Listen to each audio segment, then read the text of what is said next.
السلام علیکم ورحمۃ اللہ وبرکاتہ۔ امید ہے آپ سبھی حضرات خیریت اور عافیت سے ہوں گے۔ ٹھیک ہے، آج کا سبق ہم شروع کرتے ہیں۔ رحمۃ اللہ الواسعہ شرح رحمۃ اللہ البالغہ جلد نمبر 4 کے صفحہ نمبر 200 پر ہیں۔ مینا میں قیام کی حکمت۔ زمانے جاہلیت میں حج کے بعد مینا میں بڑا بازار لگتا تھا، جیسے عکاظ، مچنہ اور ذوالمجاز کے بازار، اور بازار لگانے کے لیے مینا کا انتخاب 2 وجہ سے کیا گیا تھا۔ ایک، حج کے لیے مکہ میں دور دراز مقامات سے ایک خلقت جمع ہوتی تھی اور تجارت کے لیے اس سے بہتر اور سودمند سیزن اور کوئی نہیں تھا۔ دوسری وجہ یہ تھی کہ مکہ اس بھاری انبوہ کا متحمل نہیں تھا، یعنی لوگوں کی کثرت کی وجہ سے مکے میں یہ بازار نہیں لگ سکتا تھا۔ اس لیے اگر ان کے شہری اور قربی مشہور اور گمنام اس کام کے لیے مینا جیسی کوئی کھلی جگہ تجویز نہ کرتے تو لوگ پریشانی میں پڑ جاتے، اور اگر حج کے لیے آنے والوں میں تخصیص کی جاتی کہ اتنے ہی آدمی آئیں یا فلاں قبائل ہی آئیں تو یہ بات لوگوں کو ناگوار ہوتی۔ پھر جب مینا میں قیام کا دستور چل پڑا تو عربوں کی عادت و حمیت نے یہاں بھی تفاخر و تکاثر کی راہ نکال لی اور شاعری کا دور چلنے لگا، جس میں اسلاف کے کارناموں کا تذکرہ، اپنی جلالت و شجاعت کا ذکر اور اپنے ہم نواؤں کی کثرت کا بیان ہوتا تھا، تاکہ قریب و بعید کے لوگ اسے سنیں اور دور دور تک اس کا چرچا پھیلائے۔ پھر جب اسلام کا دور آیا تو نبی کریم صلی اللہ علیہ وسلم نے محسوس فرمایا کہ دینی مقاصد کے لیے یہ اجتماع ضروری ہے، تاکہ اس کے ذریعے مسلمانوں کا دبدبہ، ان کی تعداد اور ان کے ساز و سامان کا لوگوں کو پتہ چلے اور اللہ کا دین غالب ہو اور دور تک دین کا آوازہ بلند ہو اور تمام ممالک میں اسلام غلبہ پائے۔ چنانچہ رسول اللہ صلی اللہ علیہ وسلم نے اس اجتماع کو باقی رکھا، لوگوں کو اس کی ترغیب دی اور شوق دلایا، اس طرح کہ مینا میں قیام مسنون کیا اور روزانہ جمرات کی رمی واجب کی، البتہ تفاخر اور اسلاف کے کارناموں کو بیان کرنے کی رسم ختم کر دی اور ذکر اللہ کو اس کا قائم مقام کر دیا۔ اس کی نظیر یہ ہے کہ عربوں میں جن ضیافتوں اور تقریبات کا رواج تھا، اسلام نے ان سب کو ختم کر دیا، مگر دعوت ولیمہ اور دعوت عقیقہ کو باقی رکھا، کیونکہ خاندانی زندگی میں اس کے بڑے بڑے فوائد ہیں۔ غروب کے بعد عرفہ سے واپسی۔ مزدلفہ میں شباشی اور وقوف کی حکمتیں۔ عرفہ سے غروب کے بعد واپسی کی وجہ۔ زمانے جاہلیت میں لوگ عرفہ سے غروب آفتاب سے پہلے ہی لوٹ آتے تھے اور مزدلفہ میں پہنچ کر فخر و مباحات کی محفلیں جماتے تھے اور نمود کا بازار گرم ہوتا تھا۔ رسول اللہ صلی اللہ علیہ وسلم نے ان کی مخالفت کی اور حجۃ الوداع میں غروب کے بعد مراجعت فرمائی، کیونکہ غروب سے پہلے واپسی کے لیے کوئی ایسا وقت مقرر نہیں کیا جا سکتا تھا جس میں کسی طرح کا ابہام نہ ہو، جبکہ ایسے بڑے اجتماع کے لیے ایسی واضح تعین ضروری اور غروب ایک ایسی واضح علامت تھی جس میں ذرا ابہام نہیں تھا۔ چنانچہ واپسی کے وقت کا انضباط غروب شمس سے کیا گیا۔ علاوہ ازیں یہ خطہ گرم ہے، علاقہ پہاڑی اور شام کو تپش تیز ہوتی ہے، اس لیے غروب سے پہلے واپسی میں پریشانی ہے، اور وہاں کی راتیں خنک ہوتی ہے۔ تہامہ کی رات ضرب المثل ہے، لا حر ولا قر، یعنی نہ سرد ہوتی ہے نہ گرم، اس لیے بھی واپسی کے لیے موزوں وقت غروب کے بعد ہے۔ جیسے مینا سے عرفہ کے لیے روانگی فجر کے فوراً بعد تجویز کی گئی ہے، تاکہ ٹھنڈے وقت میں لوگ ٹھکانے پہنچ جائیں۔ یہ وجہ شاعر نے بڑھائی ہے۔ نمبر 2، مزدلفہ میں شباشی کی وجہ۔ عرفہ سے واپسی میں مزدلفہ میں رات گزارنا ایک قدیمی دستور تھا، شریعت نے اس کو باقی رکھا ہے، کیونکہ حج کا اجتماع ایک عظیم اجتماع ہے، لوگوں نے ایسا اجتماع شاید ہی کبھی دیکھا ہو، اور عرفہ سے واپسی غروب کے بعد ہوتی ہے، یعنی رات شروع ہو جاتی ہے، اس لیے اندیشہ تھا کہ لوگ واپسی میں دھکا دھکی کریں گے اور ایک دوسرے کو چور چور کر دیں گے۔ پھر لوگ دن بھر کے تھکے ماندے ہوتے ہیں، وہ دور دراز سے چل کر عرفات میں آئے ہوتے ہیں، اور اکثریت پاپیادہ لوگوں کی ہوتی ہے، اس لیے اگر ان کو حکم دیا جاتا کہ مینا میں پہنچو تو وہ اور بھی ٹوٹ جاتے اور آئندہ کل کام کے قابل نہ رہتے، اس لیے راستے میں قیام تجویز کیا گیا تاکہ وہاں سے سستا کر صبح کو اگلی منزل کا رخ کریں۔ نمبر 3، مشعر حرام میں وقوف کی وجہ۔ مشعر حرام ایک پہاڑ کا نام ہے جو مزدلفہ میں واقع ہے۔ رسول اللہ صلی اللہ علیہ وسلم نے اس کے پاس وقوف فرمایا، بس وہاں وقوف کرنا افضل ہے، اور تمام مزدلفہ میں جہاں بھی قیام وقوف کرے جائز ہے۔ مزدلفہ میں پہنچ کر لوگ مغرب و عشاء ایک ساتھ ادا کر کے سو جاتے ہیں۔ صبح فجر کے وقت وقوف مزدلفہ کا وقت شروع ہوتا ہے۔ یہ وقوف اس لیے مشروع کیا گیا کہ زمانے جاہلیت میں لوگ یہاں بھی تفاخر و نمود کی محفلیں جماتے تھے، اسلام نے اس کو کثرت ذکر سے بدل دیا۔ سورۃ البقرہ آیت نمبر 198 میں ہے، فَإِذَا أَفَضْتُم مِّنْ عَرَفَاتٍ فاذكروا اللَّهَ عِندَ المشعر الحرام واذكروه كما هداكم وإن كنتم من قبله لمن الضالين، یعنی جب تم لوگ عرفات سے واپس لوٹو تو مشعر حرام کے پاس اللہ کو یاد کرو اور اس طرح یاد کرو جس طرح تم کو بتلا رکھا ہے، اگرچہ قبل ازیں تم گمراہوں میں سے تھے۔ یعنی جاہلیت میں جو کچھ یہاں کیا جاتا تھا وہ گمراہی تھی، اور یہاں کثرت سے اللہ کو یاد کرنے کا حکم اس لیے دیا کہ جاہلیت کی عادت کا انسداد ہو جائے، یعنی ذکر ان کو تفاخر کا موقع ہی نہ دے۔ نیز اس جگہ ذکر الہی کے ذریعے توحید کی شان بلند کرنا ایک طرح کی منافست اور ریس کی ترغیب بھی ہے کہ دیکھیں تم خدا کی یاد زیادہ کرتے ہو یا مشرکین کی مفاخرت کا پلہ بھاری ہے۔ نوٹ، تقریر و مضمون میں تقدیم و تاخیر کی گئی، یعنی عرفہ سے غروب کے بعد واپسی کا بیان مؤخر تھا، اس کو مقدم کیا گیا ہے۔ رمی جمرات کی حکمتیں۔ جمرہ کے معنی ہے پتھر، اسی سے استجمار ہے، جس کے معنی ہے استنجا کے لیے پتھر لینا۔ مینا میں تھوڑے تھوڑے فاصلے پر 3 جگہوں میں پتھر کے ستون نصب کیے گئے ہیں، انہی ستونوں کو جمرات کہا جاتا ہے۔ ان ستونوں پر کنکریاں پھینکنا بھی اعمال حج میں داخل ہے، اور اس کی 2 حکمتیں ہیں۔ پہلی حکمت یہ عمل ذکر اللہ کی گرم بازاری کے لیے۔ حدیث میں ہے کہ جمرات پر کنکریاں پھینکنا اور صفا مروہ کے درمیان سعی کرنا اللہ کا ذکر برپا کرنے کے لیے۔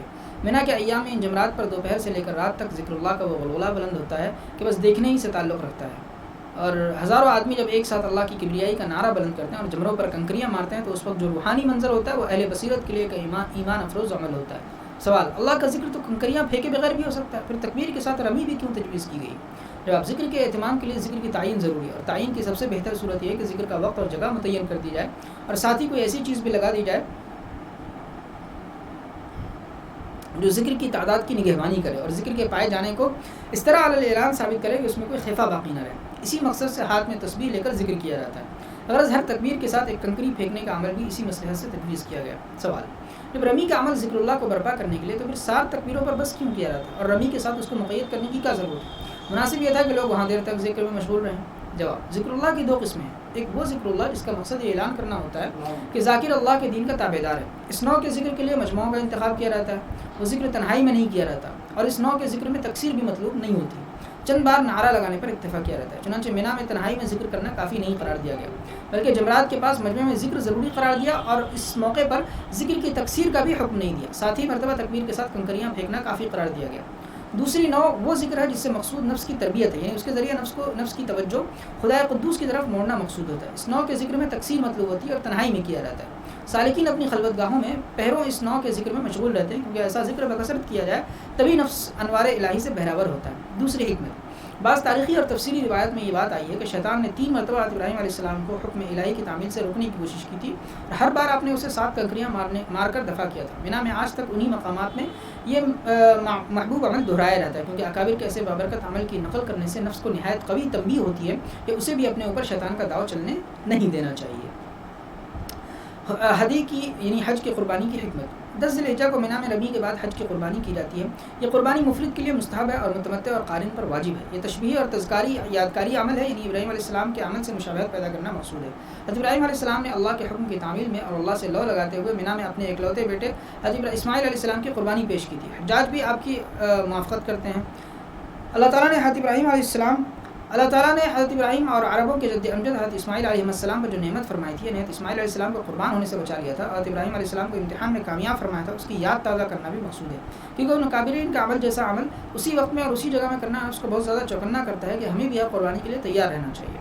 اور متمتع اور قارن پر قربانی واجب اس لیے ہے کہ حج کے ساتھ عمرے کی جو ممانعت اہل جاہلیت نے گڑھ رکھی تھی اور دونوں کے لیے علیحدہ سفر ضروری قرار دیے تھے، اللہ تعالیٰ نے اس پابندی کو ہٹا دیا اور متمتع اور قارن نے اس سہولت سے فائدہ اٹھایا، اس لیے بطور شکریہ ان پر قربانی واجب ہے۔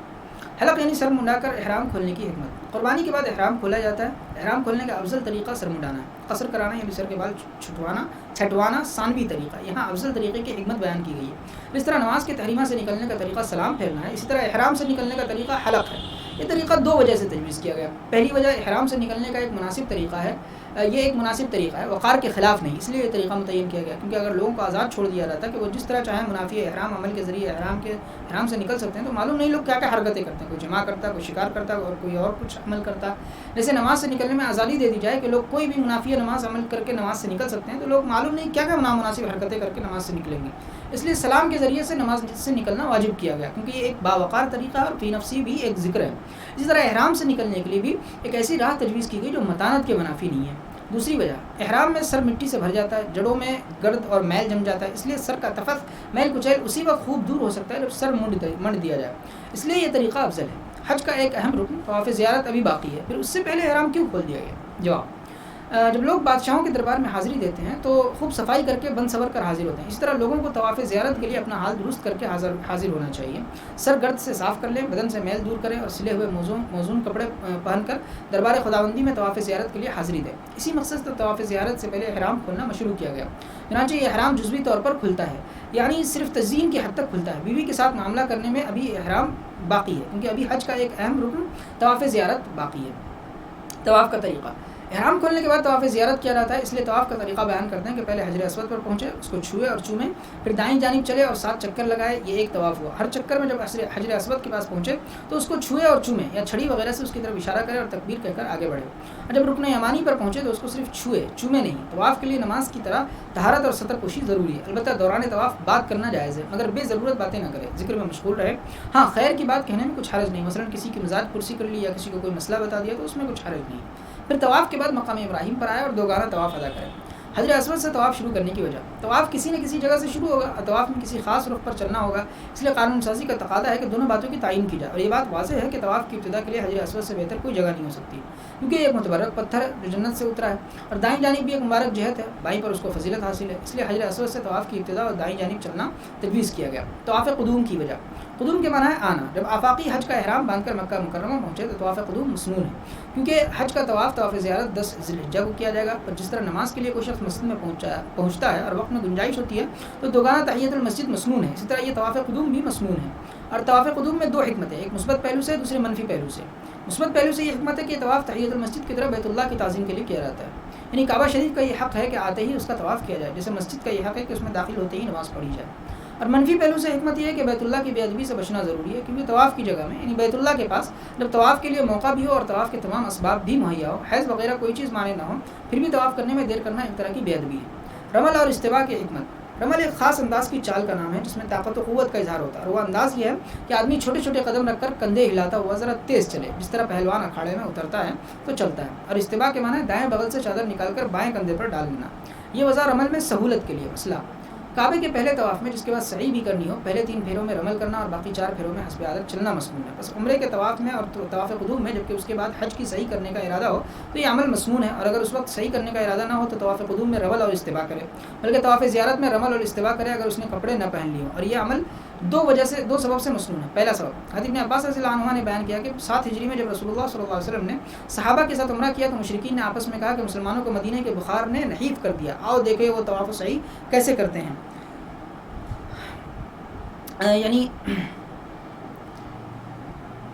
یعنی ان کے ضعف و قوت کا پتہ چل جائے گا۔ جب رسول اللہ صلی اللہ علیہ وسلم کو یہ بات پہنچی تو آپ نے صحابہ کو طواف میں رمل کرنے کا حکم دیا۔ مشرکین طواف کا منظر دیکھ کر دنگ رہ گئے اور یہ کہتے ہوئے چل دیے کہ کون کہتا ہے کہ مسلمان کمزور ہو گئے، یہ تو ہرنوں کی طرح چوکڑیاں بھر رہے ہیں اور کود کود کر طواف کر رہے ہیں۔ غرض یہ عمل مشرکوں کے دلوں میں ہیبت بٹھانے کے لیے اور مسلمانوں کا غلبہ دکھانے کے لیے کیا گیا تھا، بس یہ ایک طرح کا جہادی عمل تھا، مگر اب یہ سبب ختم ہو گیا اور نمٹ گیا کیونکہ اب وہاں کوئی مشرک نہیں ہے۔ دوسرا سبب، رمل و استوا کے ذریعے اللہ کی عبادت میں رغبت کی صورت گری اور اس بات کا اظہار مقصود ہے کہ دور دراز کے سفر نے اور سخت تھکن نے ان کے شوق و رغبت میں اضافہ ہی کیا، ان کو کچھ پسمردہ نہیں کیا، بلکہ وعدہ وصل چون شود نزدیک آتش شوق تیز ترمی گرد، یعنی جب وصل محبوب کا وعدہ نزدیک آ جاتا ہے تو شوق و ولولہ بہت بڑھ جاتا ہے۔ عربی شاعر کہتا ہے اذا اشتقت من کلال السیر وعدها روح الوصال فتحیا عند میعادی، جب اونٹنی تاب سفر کی شکایت کرتی ہے تو مسافر اس کو یاد دلاتا ہے وصال محبوب کا مزہ، تو وعدہ یاد دلانے پر اس میں جان پڑ جاتی ہے۔